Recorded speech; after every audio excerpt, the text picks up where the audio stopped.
Welcome to the family, son. It's your good old pal EmptyHero, and today, in the somber afterglow of my red-hot CPU, we're going to discuss the first great thing to come out of the Resident Evil franchise since the invention of Sheva Alamar's bodaciously bounceable brown Betty booty and source filmmaker pornography. Resident Evil 7 Biohazard, also known as All in the Family Once You Go Black Your Fist Smells Like Crack edition, stretches the Resident Evil formula further than my dick that one time I tried to stop myself from falling backwards down the emergency escape stairs of a pediatric cancer ward by snaking my foreskin around a banister, to the point where some players will wonder if this is even Resident Evil anymore. Gameplay is cribbed from modern touchstones of atmospheric horror like Outlast, Amnesia, and John Podesta's home movies,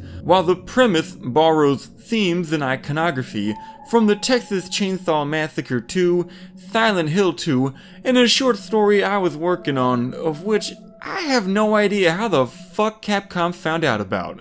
But more on that later. Modern gamers, or as I like to call them, blithering consumerist whores who have only taken to the hobby because they have nothing better to do with their lives, between the releases of soulless superhero movies, Fortnite dance lessons, and pretending not to hear when their parents argue in the kitchen at night, tend to forget that Capcom was always in the habit of reinventing Resident Evil as the franchise went stale, and never shied from copying the ideas of their Western counterparts. Which, to be honest, is only fair considering all the times I peered over the knobby shoulders of my Asian peers to copy their test answers, breathe in the sweet aroma of their Pete Rose hair, and get a better look at their mediocre rice milk-laden titties. From the setting to the puzzles and interface, the original Resident Evil was a blatant clone of Alone in the Dark. Various sequels refined and complicated this borrowed formula until it culminated in Resident Evil Code Veronica, a glorified fetch quest so mundane and by the numbers that players might as well have saved themselves $50 and experienced the equivalent amount of fun by organizing the tissue papers on the floor of a porn theater by viscosity while only using their tongue. As a result, a series of experimental games followed that were either too unique to call Resident Evil and became original properties to themselves like Devil May Cry, Onimusha, and Haunting Ground, or they were so goddamned awful that they were given subtitles rather than that coveted title of Resident Evil 4, and released more quietly than a subtly ironic hummus fart in church during a moment of silence for a local family who recently perished in their sleep due to a gas leak. Once the official fourth Resident Evil hit shelves, the games that followed continued to refine and tweak its gameplay systems until, like the disgusting protruding nipples of a cross-dressing Californian grade schooler tweaked one too many times by a whiskey-breathed Jew producer between commercials at the Ellen DeGeneres show, Capcom released the metaphysical equivalent of steaming hot reconstituted soy milk onto the masses. Resident Evil 6 had 4 main campaigns, each in a different style with unique enemies and assets, developed by completely separate teams, and as a result, every aspect of those highly polished, highly developed, and group designed campaigns were complete and utter failures, devoid of any sense of quality control or essential theme. Perhaps this is most demonstrable by looking into 6's array of downloadable multiplayer modes, of which you'll have an easier time dressing up like one of the magical item boxes from the original Resident Evil trilogy and asking strangers at the free clinic to reach inside and play with your crank, than against you in a Resident Evil 6 online multiplayer match. Again, a slew of horrible spin-off games followed until Capcom pulled their collective heads out of their asses just long enough for a gulp of air. As a result, Resident Evil 7 takes a step back in terms of scale, focusing on the fine details instead. Instead of Antifa members chasing you with the farm tools that they have no idea what else to do with after they've already murdered all the white African farmers, or hundreds of zombified strangers who cross your path on their way to vote for Democrats. Resident Evil 7 pits players against small groups of silent killers and the occasional super enemy with a unique, emotional connection to the protagonist and the plot. While Silent Hill 2 didn't have the balls to make the player enact the O.J. Simpson method of divorce until the final boss fight, Resident Evil 7 literally begins with the protagonist stepping over his absent bride's shit bucket, following her through a hoarder's house just long enough to practice using the "Daddy no" button, before she turns around and, thanks to the world's worst yeast infection, does her best impression of the radiator lady from Eraserhead and demands that you give her space by chopping off your left arm so you can more easily jerk off with it while not feeling like you're doing it yourself. And frankly, Mamma Mia, a rubber glove full of grape jelly warmed up atop the toaster could have done the job just as easily. You thoughtless bitch! Luckily, there's some Mountain Dew to pour on your hemorrhaging stump. And even though you hit your wife with more axe than a black guy heading out for a long night of drinking, dancing, and stabbing unattended white women in the ass with a fork on the subway, this is the one time you can tell your neighbors she just hurt herself by walking into a wall and not feel like a complete liar. At this point, it's pretty safe to assume that major spoilers await ahead. So if you're the type of person to click on a comprehensive Resident Evil 7 video essay without having actually played it, maybe you should take a moment to reassess what exactly the fuck it is you're doing with your life. In this, the first Resident Evil since Zero to actually feature a relevant residence and irreverent resident that presents an evil presence within that residence, who just so happens to be an inverted roly-poly loly-stromboli, but more on that later. Players assume the persona of Ethan, Patient Zero for the dreaded one-itis virus, in search of his missing own-a-whole life support unit, into the world's most luxurious Louisiana flophouse beheld since the cabin the Clintons had hastily built over the mass graves of uncountable Haitian children. There, Ethan finds that he is not the first schmuck lured in by the false promise of free jambalaya and a complete absence of Jews. Photographs, notes, and videos reveal that some of the previous trespassers of the Baker's estate were either brainwashed into joining an insect-styled hive mind family, so interconnected that Mia can tell when Jack is coming just from sensing his presence and probably also from the stench of hot shrimp emitting from the front of his shit-encrusted trousers.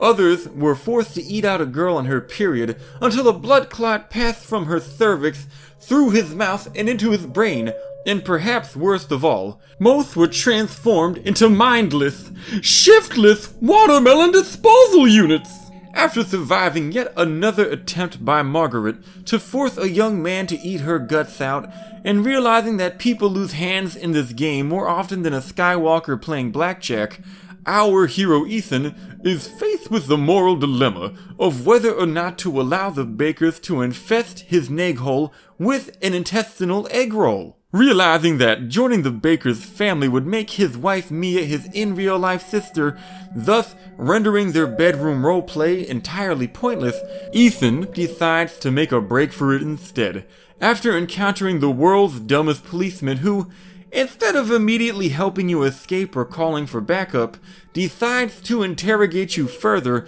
by breaking into the Baker's home and playing the classic mind game of good cop, dead cop. Then, witnessing firsthand Jack's amazing ability to force a car to accelerate despite the fact that he is in no way interacting with the gas pedal, Ethan discovers the horrifying secret that the Baker's basement is infested with black mold! How anyone can stand to breathe in that environment without puking their lungs up is beyond me, although this game takes place in a sub-sea level swamp in Louisiana, so the idea that the Bakers would have a basement in the first place is complete nonsense. Yet, this is the same game that tricked everyone into accepting the ridiculous notion that you can retroactively unlock doors you've previously seen to be locked by watching an interactive VHS cassette and having the person in the tape unlock the door for you in the past, so who the fuck cares? Other breaks in logic include using elaborate shadow puppets to open secret passages rather than just blotting out the entire light with your dick, and open doors by equaling out a scale based on the weight of a lantern that is currently lit, causing part of its weight to constantly escape as a vapor, thus rendering its equivalence to the other lantern impossible, when you could just as easily have pulled on the visibly exposed pulley system that works the door locking mechanism, or removed the pre-existing lantern, thus rendering both sides of the scale equal by default. Well, after helping Jack cut out a couple of teratomas and stumbling upon an apt visual metaphor for the fruits of feminism, you know, a lifeless fetus in a musty old box, Ethan gets to fight a lanky Kong-armed hag who queefs hornets at him from her honey bunches of throats, proving Homer Simpson correct when he so aptly opined, "The bee bit my bottom, now my bottom big!" And to be honest, Marge's tenacity, pussy that chews bees, and tendency to perish in a hole beneath the floorboards of my living room reminds me a lot of my first wife. Miss you, babe. Mwah. For some reason, Ethan decides to follow up on this victory against the elderly by making his fist do its best impression of a pickled pig's foot in Jewish propaganda by cramming it down a black man's throat. At this point, players are meant to collaborate with their support character Zoe, but encounter the douchiest Lucas, since George spilled vinaigrette dressing all over his flannel shirt while trying to figure out how to fit Jar Jar Binks on the label instead. Lucas Baker is legitimately the biggest prick in the series, and the only member of the Baker family whose evil predates his encounter with the true antagonist. Just how bored was Lucas before Eveline came into his life to facilitate his sadistic schemes? Well, I'll give you a clue. All this lettering that glows under a black light didn't come from a phosphorescent spray. That's some straight up taint paint, my dude. It's no wonder Lucas is so bald and skinny. His body's been converting all of his muscle, fat, and hair into gonad gumbo for years. Holding Zoe and Mia hostage, Lucas forces Ethan to undertake a series of trials, but ultimately, his games get everything wrong. For one, happy birthday, says this cake. Unhappy death night is more like it. And even this clown knows that forearm tattoos are for losers, but gives you one anyways, despite knowing full well that it violates your company's corporate conduct policy and will ultimately get you fired. The entire plot thread involving Lucas just kind of evaporates until the DLC, so let's move on. Jack comes back as a greasy Chinese food shit with corn niblets for eyes, proving once and for all that you can't off Jack. A Jack offer? You? I think not. After shooting Jack in the eyes more often than I did back when I was young, and could knock the blades off a ceiling fan if I held in my load long enough, Ethan is faced with a terrible decision. Does he use the cure for whatever the fuck it is that is wrong with everyone on his wife, whom he is legally allowed to have the sex with, but would probably feel weird about fucking since she has an elderly woman with the mind of a preteen girl trapped inside of her, making her into what John Madden would probably affectionately refer to as a turfuckin'? Does he use it on Zoe for no justifiable reason and get the bad ending instead, or does he leave them both tied up and squeeze all four of them titties for about a minute? No matter how the player acts, what follows is yet another installment in Resident Evil's obsession with big fucking boats. A final VHS cassette-based flashback that oddly contains more revelations than the entirety of Resident Evil Revelations, and a stream full of fish that gave up on life after realizing they'll never smell as bad as Mia's pussy. While running through the salt mines and learning the truth about Eveline may cause some players to feel sympathy for the girl, remember, she is evil Lynn, not good Lynn. I mean, come on people, it's right there in the name. Besides, She mocks you by using a big head cheat mode at the end, so feel free to cap that bitch like she has information that could lead to the arrest of a Clinton. Now before we move on to my final thoughts and shilling my social media links and novels, let's take a moment to address the slew of downloadable content available for Resident Evil. The Daughters DLC means to explain how exactly Evelyn took control of the Baker family. Unfortunately, the writers kind of forgot that the main campaign states that this process took several weeks, and in this DLC, everything goes to shit faster than a gay proctologist's fist. The only real value in this 10-minute long quest for event flags is the revelation that Marguerite has all those centipedes in her mouth because Jack forced her to drink some of the bath water left over from the last time Brianna Wu came over and hosed down the festering axe wound where his inadequate penis once resided. The 21 DLC presents an interesting take on blackjack mixed with Uno and plagiarizing Saw. However, the fact that you somehow get your fingers cut off by flimsy razor blades powered only by their own weight, and that Clancy doesn't just take apart the mechanism with his free hand completely broke my suspension of disbelief. Luckily, so long as you can avoid experiencing the last thing a pizza or back alley bye-bye baby sees, you'll only need 3 fingers to perform the shocker. The Bedroom DLC continues Clancy and the player's suffering with the hardest puzzle since that time I painted my genital warts different colors and challenged my students to solve my extra special Pubix cubes. Seriously now, why exactly would the bakers make it so that they have to arrange paintings in a certain order, then look at some forks and kill a bunch of spiders to open their own closet door? What if Marge felt some liquid shit dripping down the back of her leg and had to get to the Depends locked in that closet quickly? And why doesn't Clancy just kick a hole between the wall beams where it's just drywall? He can already see how flimsy the wall is by the hole in it. And Jack and Mia burst through walls like a Mongolian Kool-Aid man all the fucking time. And perhaps the most troubling fault with the Bedroom DLC is that in order to escape the horrific fate of ingesting Indian food, you literally stab Marge in the neck and make a run for it, which you could have done the moment she handed Clancy cutlery at the beginning of the DLC. I can only assume that, being godless nips, the developers at Capcom assumed our Western spoons, forks, and knives to be as blunt and as non-threatening as their chopsticks and pixelated dicks. The Nightmare DLC is basically Mercenaries mode with resource management instead of item drops, and to be perfectly honest, as much fun as I had while playing this mode, if I wanted to shoot a bunch of greasy black people in my basement, I wouldn't have stopped storing my bicycle down there. Ethan Must Die is a Binding of Isaac-inspired challenge mode where players spawn in the baker's courtyard with only a Puerto Rican credit card and a dwindling resistance to despair. Weapons, healing items, and ammo spawn from crates that have a nasty habit of exploding in your face harder than all 4 hours of work Capcom put into developing Umbrella Corps, and while enemies appear in set locations, you'll rarely have the equipment needed to face them,